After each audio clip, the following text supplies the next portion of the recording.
Now, it's a bit of a rough house, just short of a free-for-all brawl at the National Assembly right now as the power tussle ramps up amid deepening criticism of the zoning template chosen by the majority party, the APC. The party leadership says it is purely advisory, but many of its members in the National Assembly believe the APC wants to forcibly ram that templates down their throats at the expense of the independence of the legislative arm of government. So, as various interest groups square off against each other and vie for control, we're told there's lots of behind-the-scenes horse trading taking place as rival factions try to agree on who goes forward and who should be pacified. But with so much competition and almost personal vendettas between the contesting candidates, what chance is there of uniting the APC members in the National Assembly ahead of crucial elections in early June? Well, for more of this, I'm joined now in the studio by the Director of Publicity of the APC, Bala Yusuf Ibrahim. Great to see you, Bala. I'm happy to see you, Charles. Yes, thank you very much for coming in. I mean, it seems like it's all going belly up. I mean, very strong opposition to your zoning template. What sort of concerns is that causing for the APC leadership, of which you are a part? Well, as a political party, APC is not losing its sleep over this issue of zoning. It's not? It's not at all. It's a political party and it's nothing but politics. And this is not uncommon or is new. Every time the assembly is going to be inaugurated, you have this type of heat generated because of the ambience of the beauty of democracy. Everybody has an aspiration. Everybody has a wish, a dream, if I may put it. And all these ambitions are legitimate. The entire members of the National Assembly are qualified to be leaders of the assembly. But not all of them can be at the same time. Things have to happen in sequence, timely, and in a way and manner that should be rancor-free. But because people know democracy is a game of numbers, now they try to cause as much heat as possible so as to woo the attention of people in their direction and probably earn their sympathy and vote for them. It's purely politics and there is nothing to lose sleep about. Well, that's not what we're hearing. What we're hearing is that it's all beginning to look like the strategy of trying to drive support for your preferred candidate isn't working. It's all beginning to look like the 8th Assembly once again, like Groundhog Day. People are saying that you're interfering in the affairs of the National Assembly by going to publicly pronounce preferred candidates and expecting people in the National Assembly to toe the line. And they're expressing, and many Nigerians would say rightly so, the same democracy that you're talking about, which is to assert their independence. Well, in party politics, people win elections on the basis or the platform of the party. And therefore, they have to work according to the dictates or terms of the party. No party will let loose its members to do things according to the dictates of their wish. There are guidelines, and every respectful party member is supposed to be a good sportsman. Is supposed to be an obedient member of the party. Now, should the party come up with suggestions or advice as to how to play the game in the House, one should not see it as an imposition. Well, some people would like the use of the word obedient.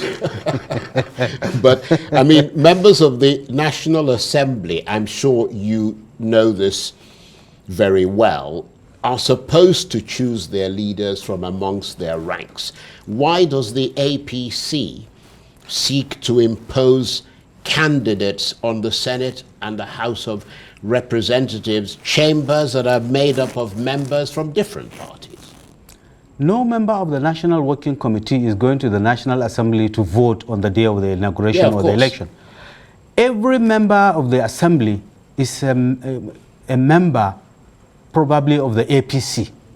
Therefore, he's an ambassador of the party in the assembly. Now, those ambassadors of the party are the ones that are going to vote. And it is the ambition or the expectation of the party that they are going to behave or they're going to act in tandem with the wish and aspirations of the party. So the party advised that on the day of this election, for the sake of equity, for the sake of fairness, for the sake of justice, this is how we want things to go. It's not mandatory, it's not necessary, it's not compulsory, but it is advised that let things go in this way so that the country, every section of the country will have a sense of belonging. Every section of the country will have a role to play and will feel it's carried along. Now, everyone is qualified, but should we allow this prejudice of competence and qualification to go without the moderation of equity? The tendency is that some sections will over-dominate other sections, and that is going to be in conflict with the provision of fairness. Well, some would make the argument that it's a bit fresh of you to be talking about equity right now when you came up with a Muslim ticket. In terms of balance with the APC, people said that a particular region of the country should have had the presidential slot. You didn't give it to them. And now you turn around and talk about equity. In any case, we're seeing reports that increasing numbers of both senators and representatives are opposed to any kind of candidate being imposed on them or even suggested to them. How are you going to counter that? Well, I agree with you. Democracy is supposed not to be dictatorial. So if their understanding is that the candidates are being imposed or dictated to them, they have the right to reject and object. Well, many of them are. In fact, their numbers seem to be increasing every day, which is a big problem for you. A government of the people, for the people, by the people is democracy. Now, when you operate under democracy, you allow majorities to have their way while the minority have their say. Now, these people that... Actually, I thought it was... Yeah, okay, yeah, that's fine. Now, that's those fine. who are complaining may be in the minority. Nobody is going to stop them from complaining. But that is not to say they should stand on the way of the majority who would have their way on that day. The party had only advised that in the interest of fairness, let it be so. Even the issue of Muslim ticket, which you said should not be brought because you feel that is not equity, I think... It's not me, I'm just telling you the mood in the country. Yeah, but you see, the result of the election has shown the reverse. It means... Well, the election is under dispute at the moment. A lot of people do not agree that that election was the way that the APC is portraying that it went. That's number one. Number two, if you aggregate the number of votes that were won by the opposition, it's almost double what the APC won. So you can't make the assertion that on the basis of that vote, the Nigerians accepted a Muslim ticket. I mean, that's not a fair assessment, is it? Well, I don't want to go into the arithmetic of the results, but I know INEC has declared... Yeah, but the arithmetic is clear.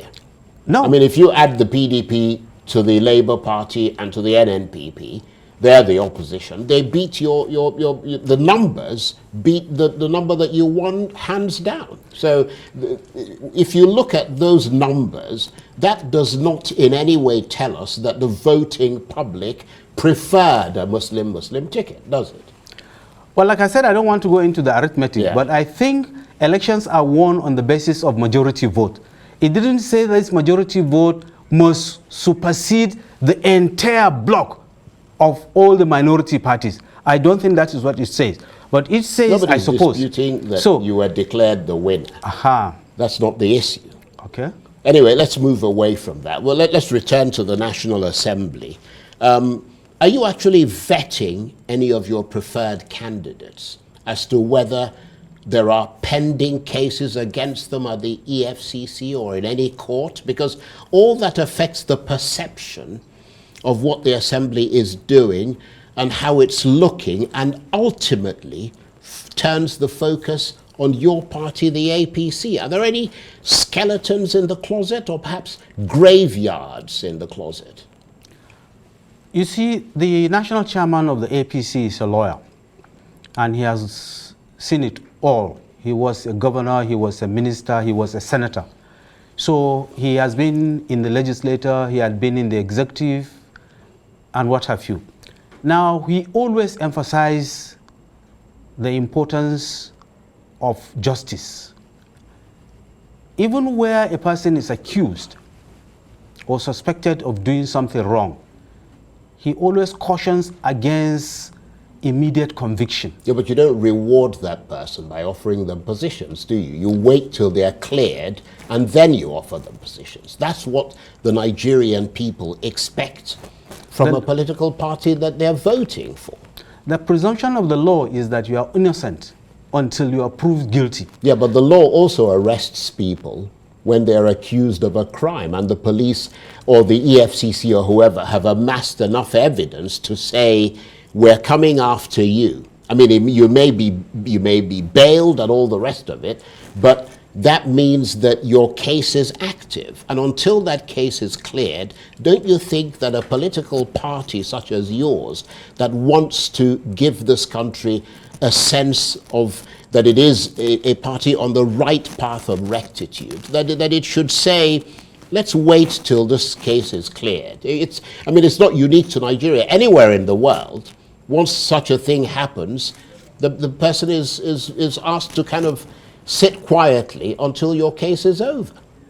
The APC is not claiming to have a shopping list of cents in its collection. Well, it certainly doesn't, does it? No, neither is there any party that will say it is composed of cents. Yes, you could make that argument. But certainly. the APC is not going to be stampeded into convicting people without trial, before investigations, and say that they should all be lumped as guilty. No. No. Nobody said that's not what we are saying. Yeah. If you say nobody should be allowed to take position until he is cleared of all the suspicion or allegations against him, virtually nobody is going to be sworn into office. If there is a case in court, if there's an active case, I'm not talking about somebody making an allegation against you. I'm talking about a case that has been investigated and the EFCC or a prosecuting arm says, we have enough evidence and we're charging this person to court. You're not going to. I mean, I'm saying that it's improper for you to say that we're going to give you